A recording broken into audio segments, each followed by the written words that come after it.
Oh hi! I feel like autumn is such a good time to switch up your look. Last October I bleached my eyebrows and I got tooth gems, and that was like the first time I'd really sort of changed my look, and I loved it and I felt like it was such a good reflection of me at the time. And as you can see, this year I have gone for bangs. I love a wolf cut and I think my hair kind of suits that kind of style, and I've discovered that this is the best kind of haircut for my natural hair, so I don't even need to do anything to it, which is great. Although I feel like there will be times when like the fringe parts are looking a bit iffy.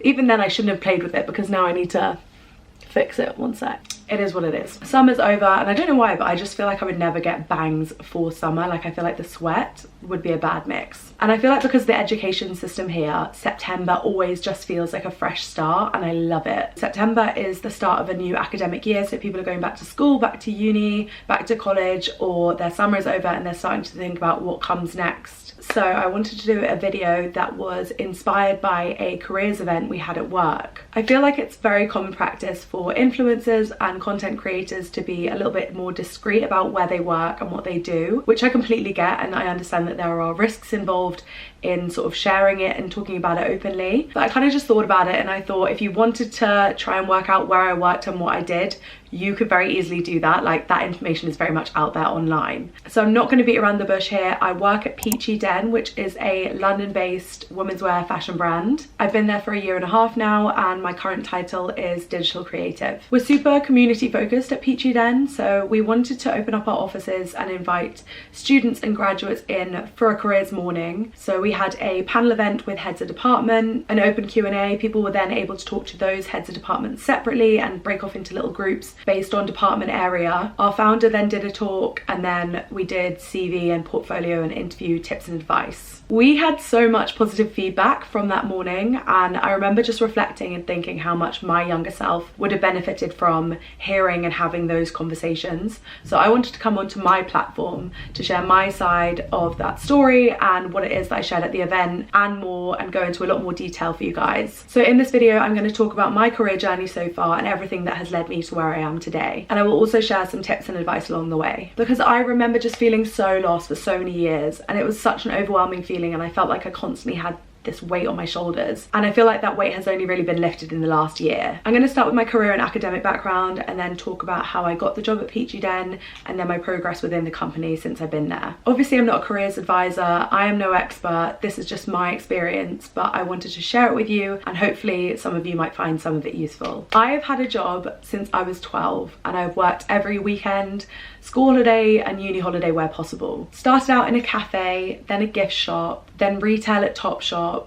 I did lots of catering work over the years. I did customer service for a big beauty company. I was a receptionist, and then I got into HR in the civil service, and I've done other bits and bobs in between that, and then obviously Peachy. Now I was a very average student with very average grades, and I studied 3 creative A-levels. I did textiles, design technology, and media studies. Loved media studies so much. The teachers were great, and I just enjoyed doing the work, and it kind of made sense because I grew up making and editing little videos. I used to have a YouTube channel. I sadly deleted it one day because I was really embarrassed because someone from the school bus found out about it and asked me about it, and I literally went home and deleted everything, and that breaks my heart because I wish I could watch it now because it's so funny. Like my family are always like gutted when we bring it up because we all just would love to just sit and watch those videos because they were iconic. I managed to get an A-star in media studies at A-level, and then also got full marks on my final year project. Like I just loved it.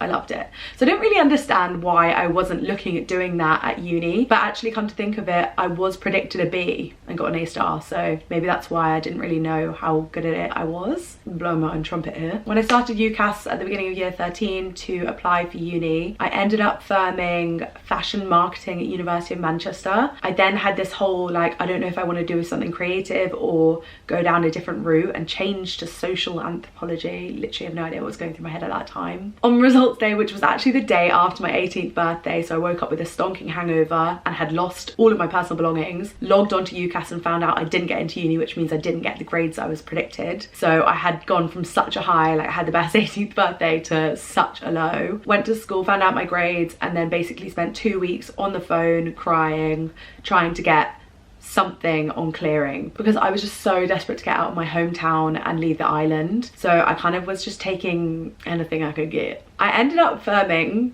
And everyone who knows me always laughs whenever I bring this up. International development with Italian for beginners. And I am not good at languages, and I've never been good at languages. I just thought international development sounded interesting, and it was at Leeds, and I liked the look of Leeds. I'd already gone to an open day at Leeds, so I kind of knew what it had looked like, and I just liked the vibe up there, and I just loved the north of England. I really wanted to go to uni in the north, not the south. I started at Leeds in the September, and I absolutely loved it. Like, I just had the best time there. I loved the city. I made the best of friends. Like, all the friends that I made in those first 3 months are still my best friends now. And then at the end of November, I just called my dad and I was like, look, I think I need to drop out. I don't know what I'm doing here. Like, I fully appreciate that my parents were really supportive and let me go and start this course that was like already probably a bad idea, because like they must have been like, where has this come from? And thankfully they were really supportive of me dropping out, and they understood that I had just kind of rushed that decision. Honestly, looking back, I can say very confidently that I had no idea what was going on in those 3 months in my course. Like, had I tried to stay on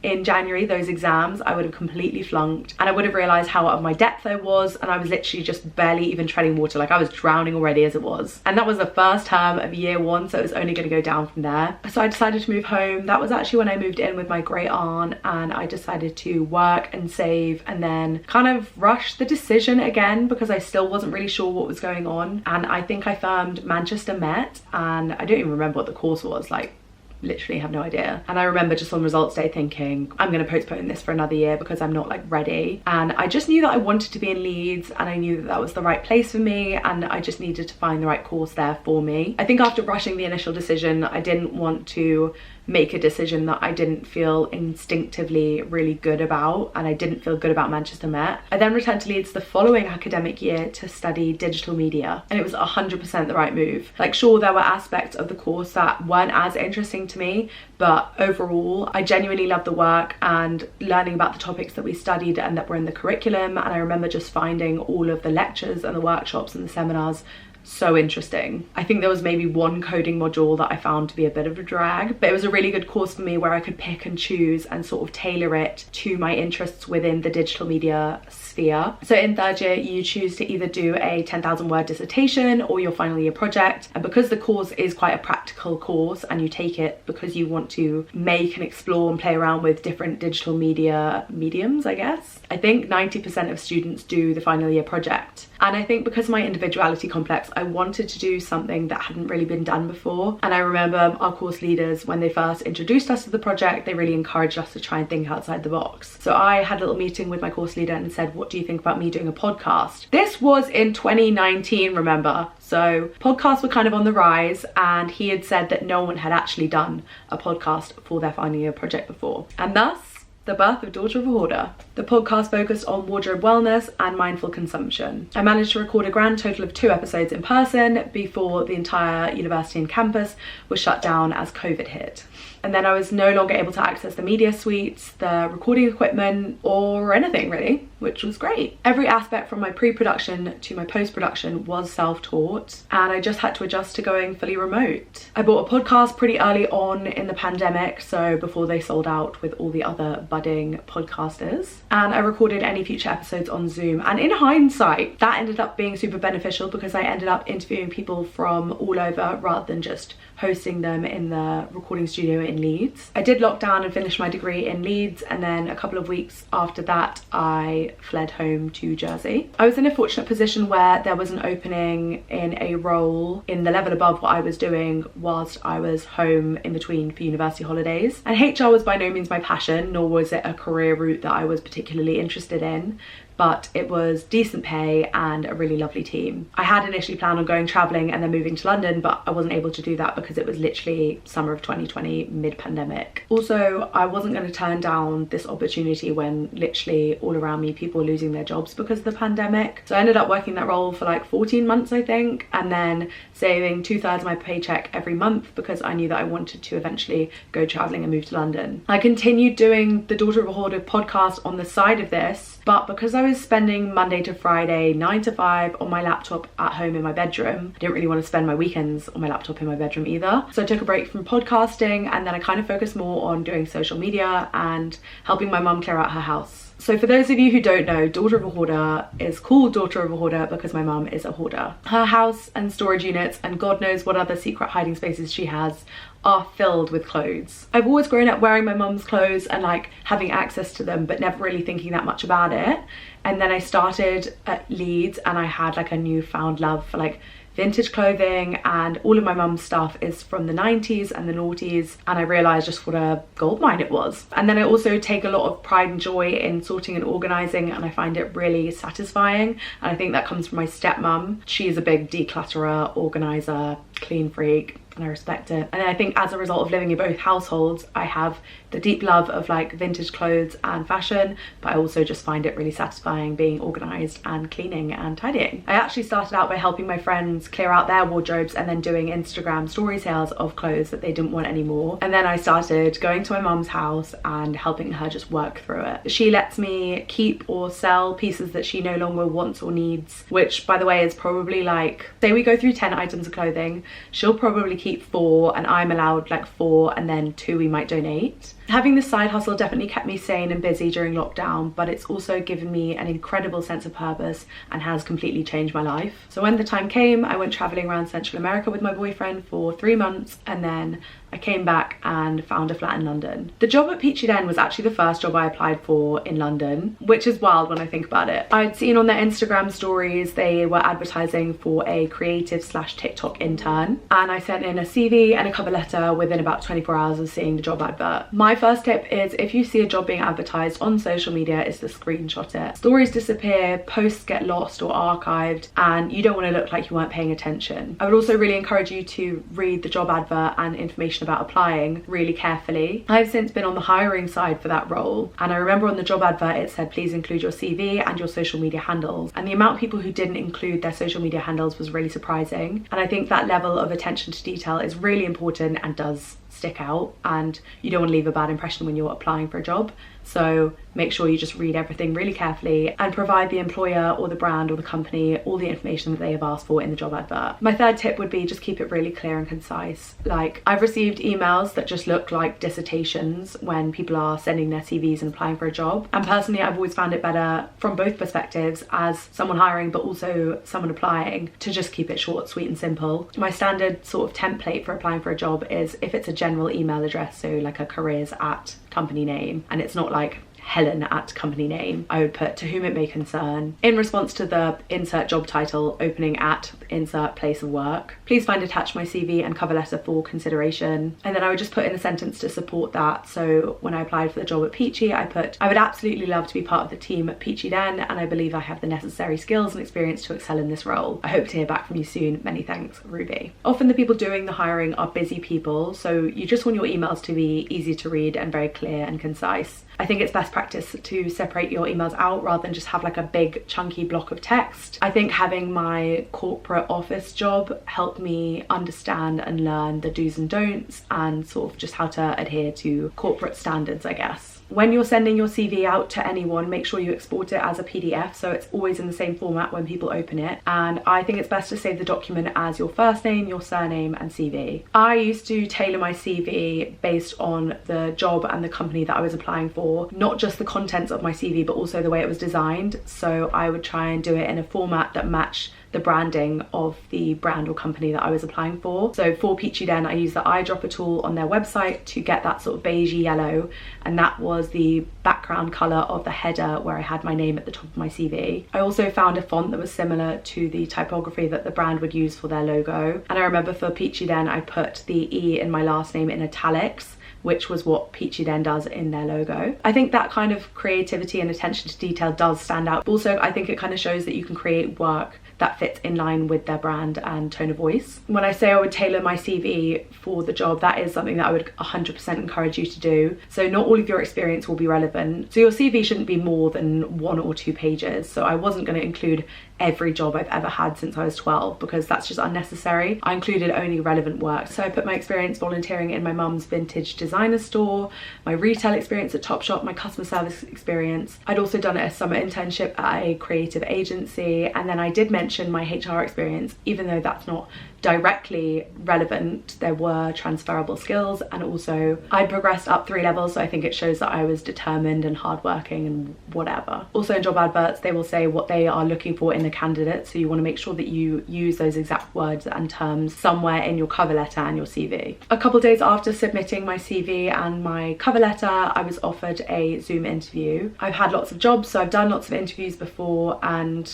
of course I still get nervous and I still say things that I wish I'd said differently or make mistakes, but I do feel slightly more comfortable interviewing because I've done it a few times before. So I'd encourage you, if you haven't got that much experience interviewing, practice with friends and family members, but also just apply for lots of jobs so that you can get lots of interviewing experience under your belt, and then when an interview comes along for a job that you really care about, you will feel more comfortable and confident in that room or on that call. From what I remember, it was a pretty standard set of interview questions. Who are our biggest competitors? Talk us through your CV and experience. Why do you want to work here? Do you have any questions? Always come prepared with a question at the end. You don't want to have nothing to say. I had a good one recently, which is just, why do you like working for the company? People like to be asked questions back, and it also is quite valuable insight into why people like working at a place that you've applied to work for. A few weeks went by, and then I was asked to do 2 tasks. I had to do a SWOT analysis, so strengths, weaknesses, opportunities and threats of the Peachy TikTok account. We covered what is and how to do a SWOT analysis at uni, so thankfully that wasn't too like, oh my god, what is this? And then I also had to sort of virtually pitch 5 TikTok ideas that I would do should I get the job in my first week. I'm going to show you guys what I submitted, okay? When I look back at this recently, and I hadn't really looked at it since I'd submitted it,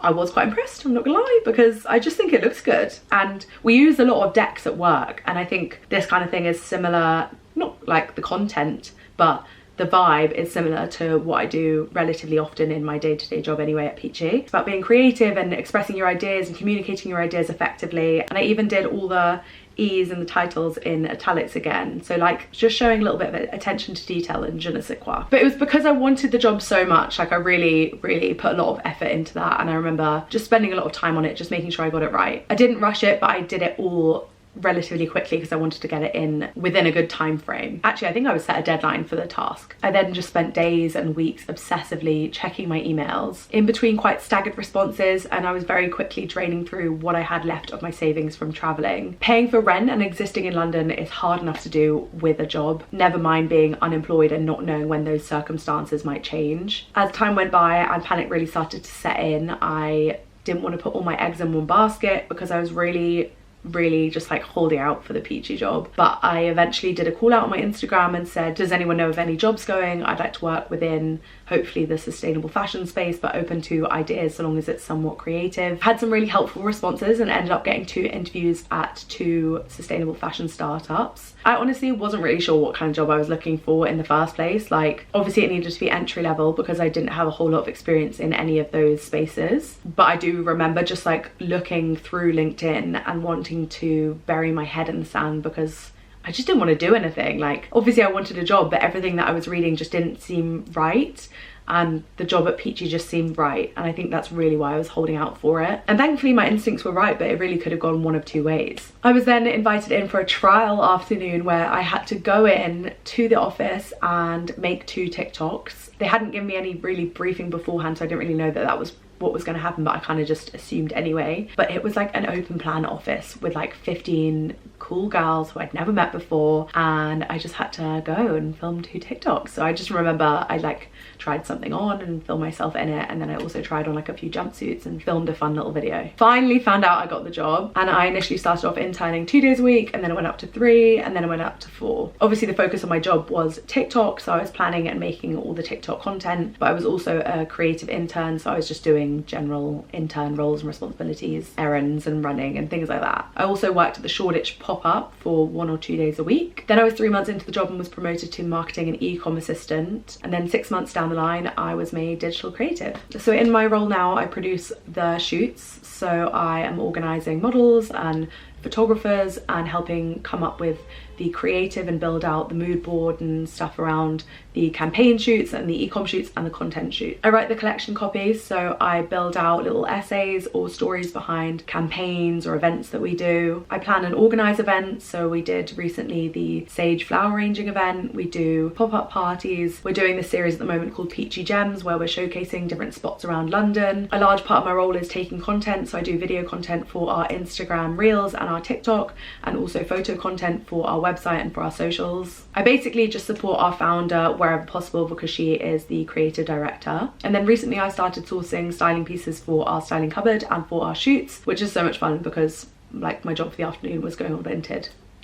Unreal. Like, I'm very fortunate because I love my job and I love my team, and I'm just so lucky to be in the position that I am today. But don't get me wrong, no job comes without its challenges. Unfortunately, there is not a lot of money to be made working in fashion. There are exceptions to this, don't get me wrong, but for me, a lot of my close friends make 2 to 3 times what I earn. I took a significant drop in pay to work in an industry that genuinely excites me, but I would not be able to survive in London without my side hustle. Ultimately, I just think you need to evaluate what it is that you prioritize most, because it is incredibly rare and unrealistic to think that you're going to find a job that ticks every box. I chose to prioritize job satisfaction and my passions over pay and stability. In my experience working at a small business, you do not get the perks that people get in those like big companies and big organizations. I have friends who have like free private dental care, free private healthcare, gym memberships, lunches, like all these big extravagant excursions and trips and whatever, but we get the staff discount, which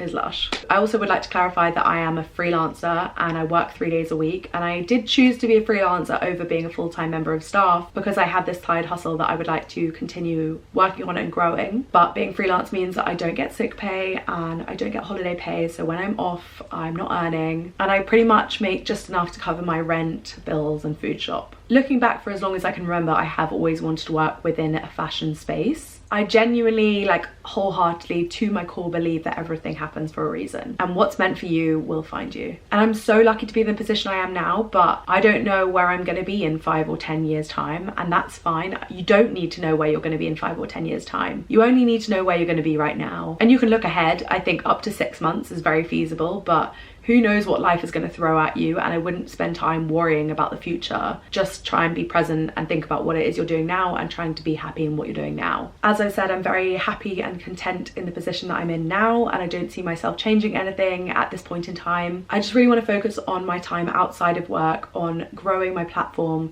keep pushing out content, keep selling clothes, and then hopefully that will lead me to be in a position where I'm more financially stable and have a bit more disposable income. A little cheeky side note, I obviously do content creation outside of my job at Peachy Den as daughter of a hoarder, and I have been given a discount code. It's for anyone to use on any Peachy Den order. The minimum spend has to be £100, but you can use the code over and over again if you want to.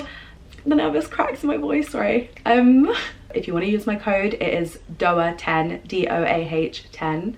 And I would be very grateful. I make a small commission on that, and also you get 10% off, so what's not to love? If you have any questions about anything that I've mentioned in this video, or you want any advice, or if I've missed out something, let me know in the comments, or if you prefer, you can DM me on Instagram. Other than that, thank you so much for listening. Thank you so much for watching. I know this isn't my normal type of content, so I'm interested to see how this goes, and if you guys want to see like more of this kind of thing. But yeah, I'll see you guys in my next video. Bye.